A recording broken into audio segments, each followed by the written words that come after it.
ولادت اور بعثت میں فرق ہے۔ ولادت، علماء نے لکھا کہ نبی صلی اللہ علیہ وسلم کی ولادت یوں کہیے کہ 2 بار ہوئی۔ ایک جب آپ محمد ابن عبداللہ بن کر مکے میں تشریف لائے، اور دوسری مرتبہ جب آپ محمد رسول اللہ بن کر تشریف لائے۔ آپ غار حرا میں ہیں اور وہاں تفکر کر رہے ہیں، غور کر رہے ہیں۔ کس بات پر غور ہو رہا ہے؟ کہ یہ قوم جو جہالت میں ڈوبی ہوئی ہے، یہ قوم جو میری قوم ہے، یہ ناانصافی میں مبتلا ہے۔ یہ میری قوم ہے جو قوم آپس میں ایک دوسرے میں دست و گریباں ہیں، جھگڑے کر رہے ہیں، شراب نوشی، زناکاری اور دنیا کی تمام برائیوں میں مبتلا ہیں۔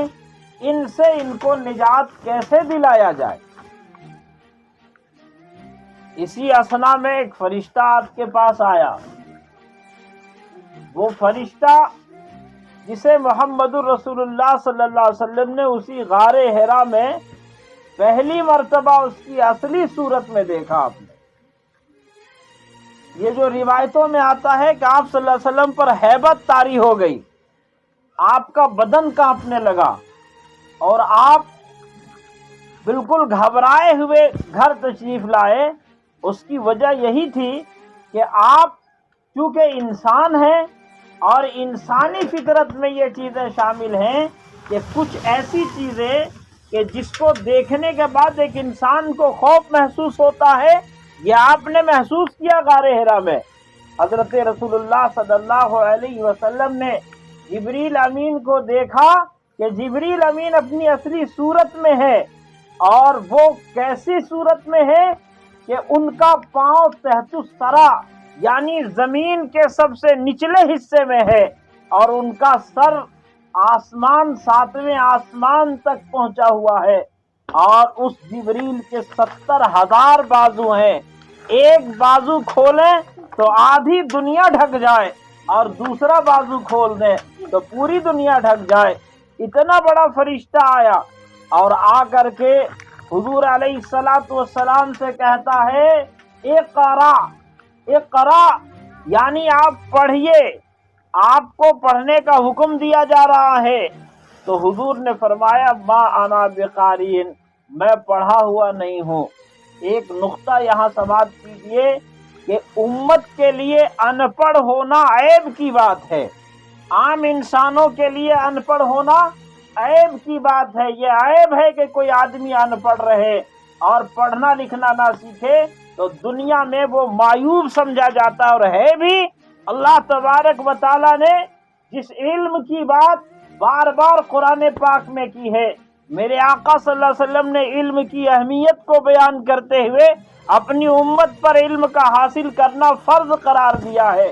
آپ نے کہا کہ علم کے لیے اگر تمہیں چین جانا پڑے تو وہاں جاؤ اور دور دراز کا سفر کر کے علم حاصل کرو۔ علم کیا ہے؟ العلم نور،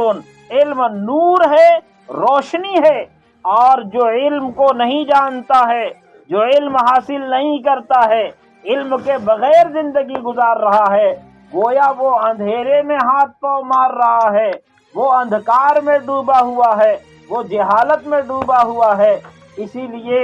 ویدوں میں بھی رسول اللہ صلی اللہ علیہ وسلم کی جو پیشن گوئی کی گئی ہے، اس میں ایک لفظ یہ آیا اگیان ہیتو کرت مومداندھکار ناشم بدھایم ہیا تدیتو وویک، کہا کہ وہ انتم رشی جو محمد نام کے رشی آئیں گے تو ان کی آمد کے بعد دنیا کے لوگوں میں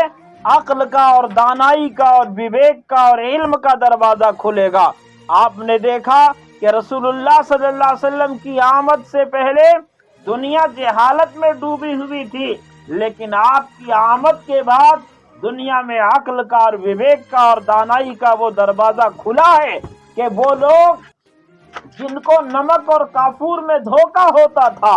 جو لوگ آپس میں لڑنے والے تھے، کہ جن لوگوں کو اپنی زندگی گزارنے کا صحیح ٹھکانہ موجود نہیں تھا، یہ لوگ کیا ہو گئے؟ خود نہ تھے راہوں پر اوروں کے ہادی بن گئے، کیا نظر تھی جس نے مردوں کو مسیحا کر دیا۔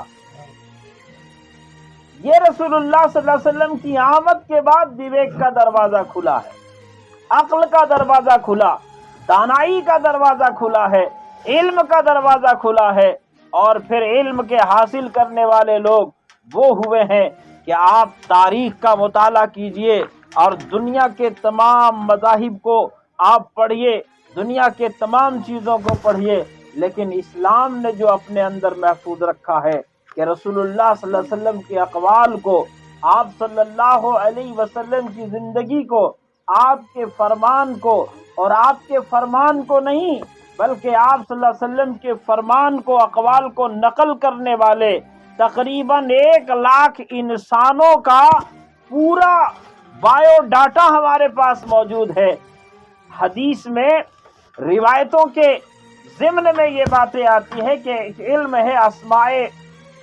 اسماء الرجال، وہ ایک فن ہے کہ جس فن پر ان ماہرین نے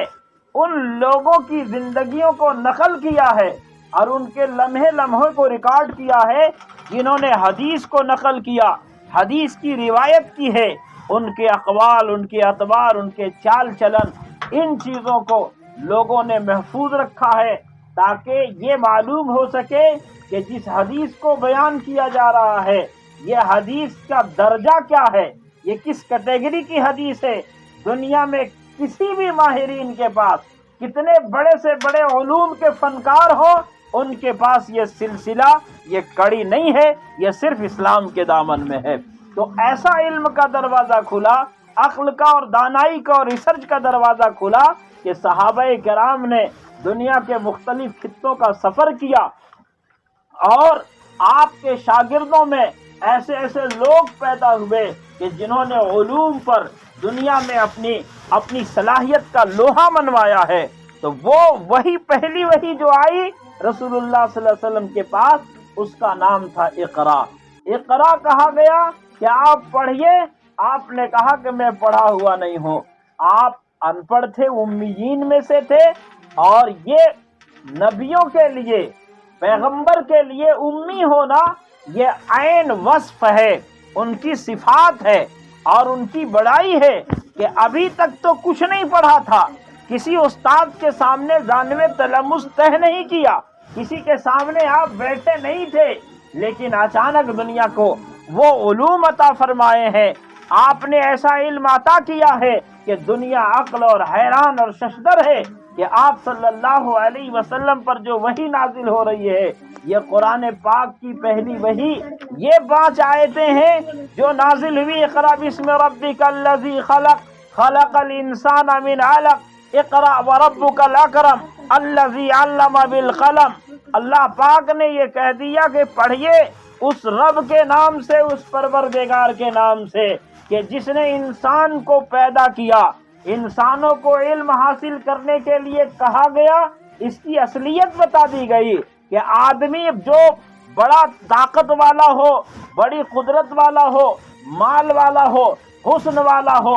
وہ ذرا اپنے آپ کو سمجھتا ہے کہ ہم بھی کچھ ہیں، لیکن ان کو بتایا گیا کہ تم کیا ہو، تمہاری حقیقت کیا ہے، تمہاری اصلیت کیا ہے، تمہیں ان حالات سے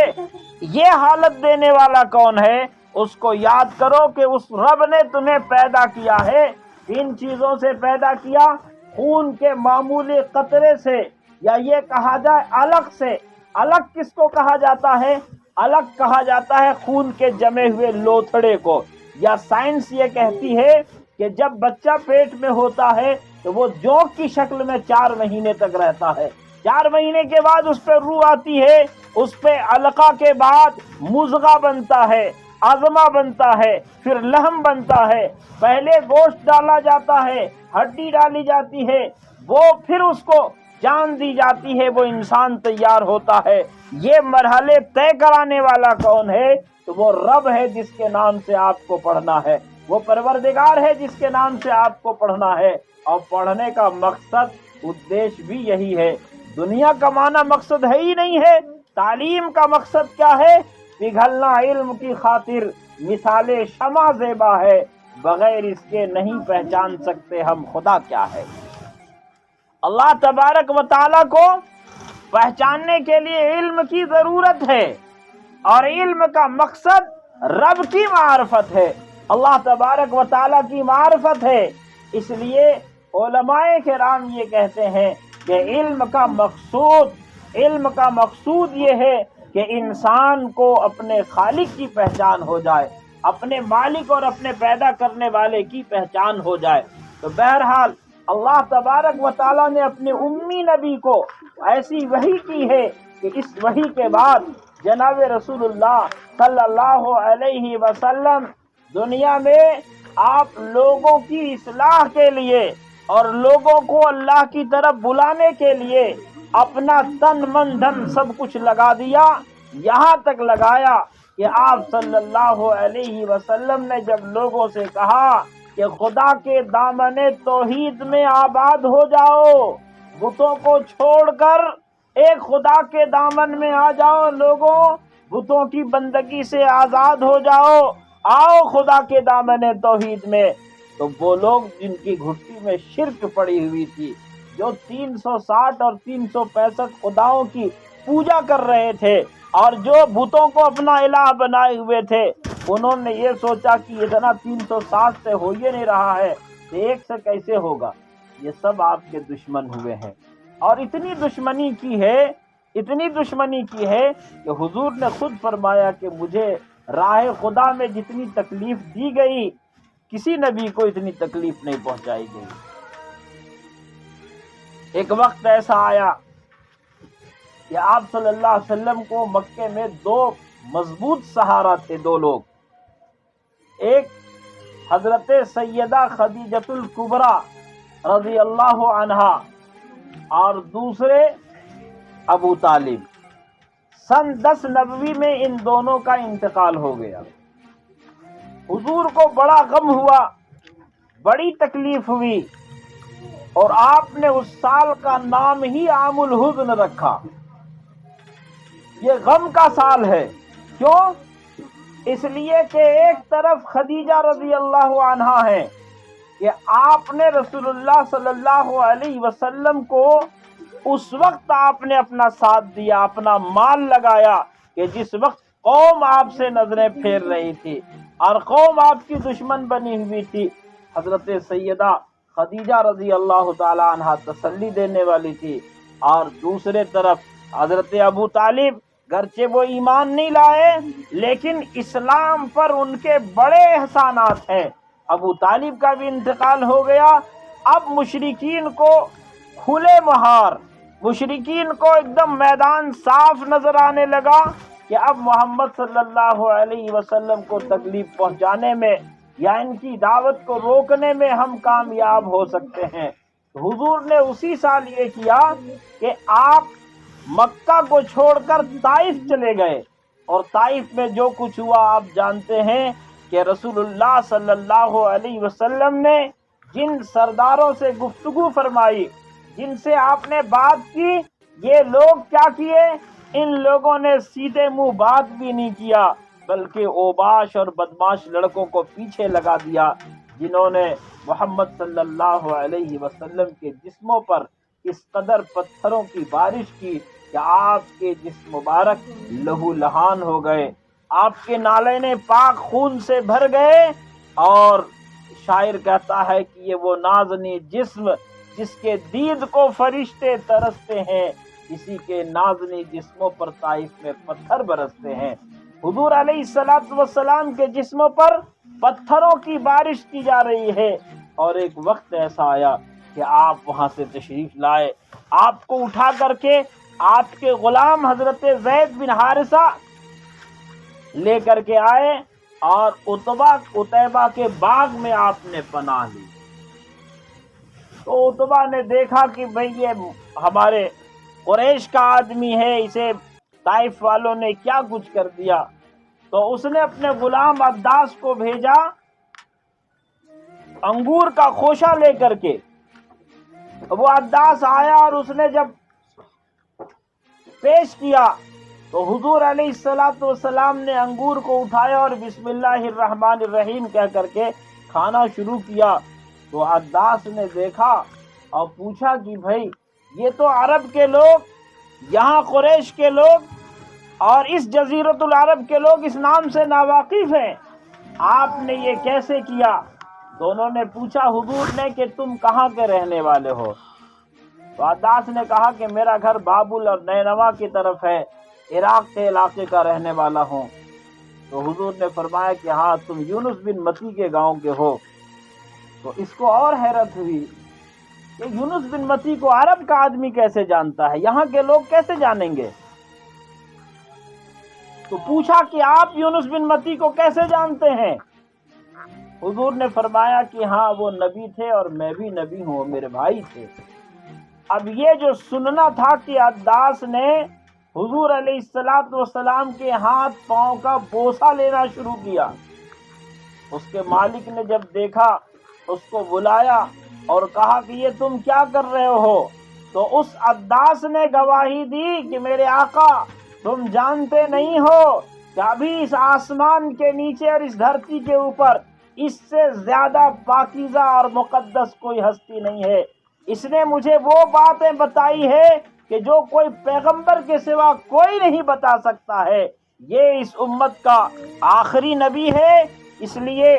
تو اس نے اسے ڈانٹ دیا چونکہ غلام ہوتے ہیں۔ بہرحال وہی طائف کا سفر، وادی نخلا پر آپ صلی اللہ علیہ وسلم نے جناتوں کے ساتھ گفتگو فرمائی، اور یہی وہ دکھ اور درد تھا جس کو کم کرنے کے لیے یا جس غم کا مداوع کے لیے اللہ تبارک و تعالیٰ نے اپنے حبیب کو اس مقام پر بلایا کہ جہاں آج تک کوئی نہیں گیا، جہاں کسی انسان کے بس میں نہیں ہے کہ وہاں جائے اور یا کوئی فرشتہ وہاں سے گزرا ہو، ایسا نہیں ہوا۔ اللہ تبارک و تعالیٰ نے اپنے حبیب کو اس مقام پر بلایا اور عجیب انداز سے بلایا۔ اللہ تبارک و تعالیٰ نے اپنے حبیب کو جب آپ ام ہانی کے گھر آرام فرما رہے تھے جبریل کو بھیجا، اور جبریل آئے اور جبریل آ کر کے رسول اللہ صلی اللہ علیہ وسلم کو بیدار کرائے اور کہا کہ اللہ کے رسول